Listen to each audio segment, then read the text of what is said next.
Bueno, voy a resolver un problema de giro parabólico, ¿de acuerdo? Tenemos un edificio de 75 metros de altura.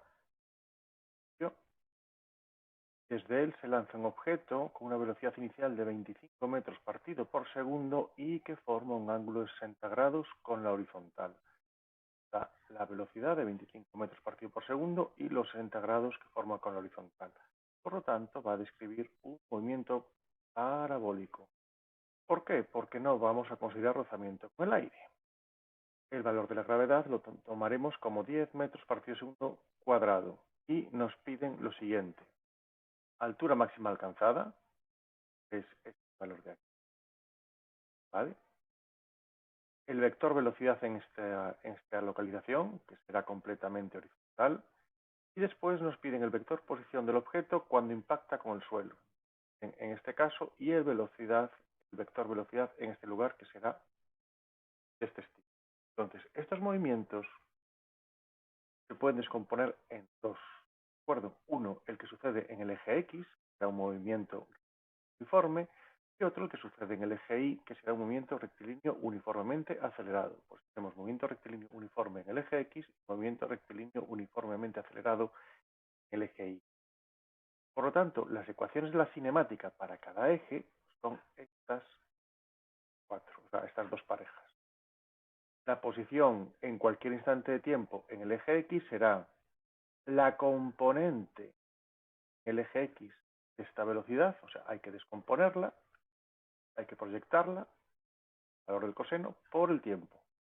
Y la velocidad será constante, porque no va a haber una cosa que lo acelere en lo que es el eje X. Que lo haga ir más rápido ni que lo haga ir más lento, puesto que consideramos que no hay rozamiento con el aire.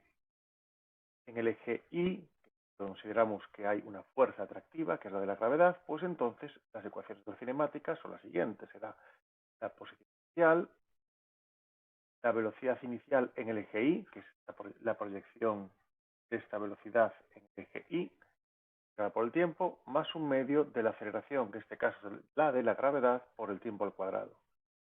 Y la velocidad en cualquier instante en el eje Y será la velocidad que tenía inicialmente en ese eje, más lo que se ve afectado, cambio de la velocidad debido a la aceleración de la gravedad.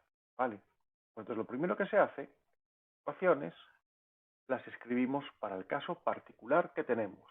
Entonces, en el eje X, posición en cualquier instante de tiempo serán los 25 metros partido por segundo por el coseno del ángulo que se forma, que en este caso es 60, y eso por el tiempo. Entonces, el eje X siempre avanzará 12,5 metros por cada segundo que pase. Y la velocidad será constante. Ya esta velocidad la saco directamente de este valor de aquí. No hay que hablar nada más. En el eje Y, la posición inicial será 75 metros de altura, más la velocidad inicial por el tiempo, que esta velocidad es la velocidad inicial en el eje Y, voy a repetir, es esta proyección,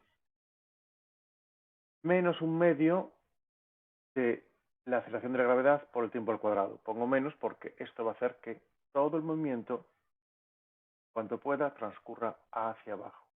Entonces, la posición en cualquier instante de tiempo será la altura a la que parte, más lo que le afecta la velocidad el eje Y, la velocidad inicial que teníamos, menos 5 por el tiempo al cuadrado, que es lo que afecta pues que haya una aceleración, en este caso una aceleración que pretenderá que el movimiento vaya siempre abajo. Y la velocidad en ese eje no será ni más ni menos que la velocidad inicial que había en ese eje, menos 10 por t, que es el efecto de la aceleración. No he puesto ninguna función inicial en X, es porque cuando solemos hacer ejercicios que se citan desde una altura, el origen de coordenadas toma aquí, y entonces podemos obviar ¿de acuerdo? Bueno, pues ahora tengo que responder a las preguntas que me hacen en esta situación y en esta otra situación. Por tanto, para ello, tendré que analizar de estas ecuaciones de la cinemática qué sucede cuando estamos aquí o cuando estamos aquí. Empezaré por esta.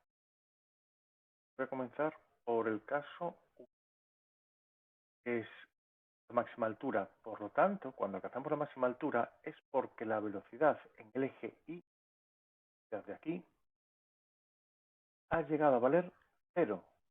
Y con eso ya podemos calcularlo todo. Claro, es que pide el vector velocidad en ese lugar.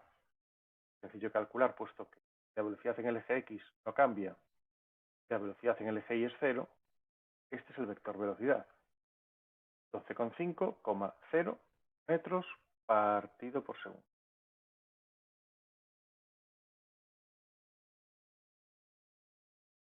Ya está clara el vector velocidad en ese lugar. Y lo que nos interesa es la altura máxima alcanzada. Bueno, tomando esta ecuación, que es la única que podemos darle algo de información, que es que esta velocidad sea 0, la escribimos, tenemos que la velocidad es 0, por 0 tiene que ser igual a 12,5 por raíz de 3 menos 10 t.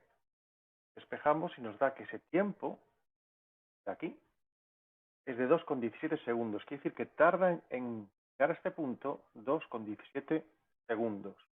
Este tiempo, que es el que tarda en llegar a la altura máxima, lo guardamos, o sea, lo sustituimos en la ecuación que nos da la altura, la posición en el eje Y, más, Y es igual a 75, más 12,5 por raíz de 3 por el tiempo, 2,17 menos 5 por 2,17 al cuadrado, que corresponde a esta zona. Por lo tanto, la altura máxima es 98,44 metros. Claro, es que en estos casos, esta altura nunca puede ser menor que esta. Vale, menor que esta es que no estáis haciendo algo bien. Cuando digo estos casos me refiero que la velocidad inicial salga con ángulos mayores que 0, porque si sale con ángulo igual a 0, evidentemente esta altura no estará aquí, sino que caerá. La altura máxima será justo al principio, ¿vale? Muy bien, pues ahora vamos a la segunda parte, que son qué sucede con los casos cuando estamos aquí. Vale, caso 2, lo que sucede es que la altura, o sea, el valor de la posición en Y, son 0 metros. Entonces, esa es la condición que pongo aquí en esta ecuación de la posición en el eje Y, igual a 0. Aquí 0 es igual a 75 más 12,5 por raíz de 3 por t menos 5t cuadrado. Esto es una ecuación de segundo grado. La resolvemos y van a dar dos resultados, uno positivo y otro negativo. En este caso, ¿de acuerdo? Y nos quedamos con el resultado positivo, que es el resultado del tiempo que tarda en llegar hasta aquí. El negativo sería de dónde habría partido en un ejercicio equivalente, parecido a este, ¿de acuerdo? Pero no vamos a entrar en ello. Pues eso da el tiempo de 6,6 segundos. Como lo que nos piden es el vector posición en que el objeto impacta con el suelo, necesito conocer X e Y. Y es muy sencilla. Ya nos lo da directamente que está en el suelo. X, pues lo calculamos del tiempo que ha transcurrido y cuánto vale X en función del tiempo. Lo que tengo aquí. X es igual a 12,5 por 66, por lo tanto es 82,53 metros. Entonces, el vector posición R, en este caso, ¿vale? Que se lleva hasta aquí, sea 82,53 metros, 0, ya está. ¿Qué es lo que nos queda? Pues el vector velocidad en ese lugar. Bueno, la velocidad en el eje X siempre es constante. Cambia la velocidad en el eje Y y depende del tiempo. Tiempo que ya tenemos. Preguntan aquí. Vemos el 6,66 y lo introducimos aquí. Por lo tanto, la velocidad en el eje Y será 12,5 por raíz de 3 menos 10 por 66, lo que da una velocidad negativa, que es lo lógico. Al menos en el eje Y la velocidad tiene que tirar hacia abajo. El eje X tira hacia este lado y en instante vendrá hacia aquí. Por lo tanto, tenemos que la velocidad de este punto es un vector del 12,5 menos 44,37 metros partido por segundo.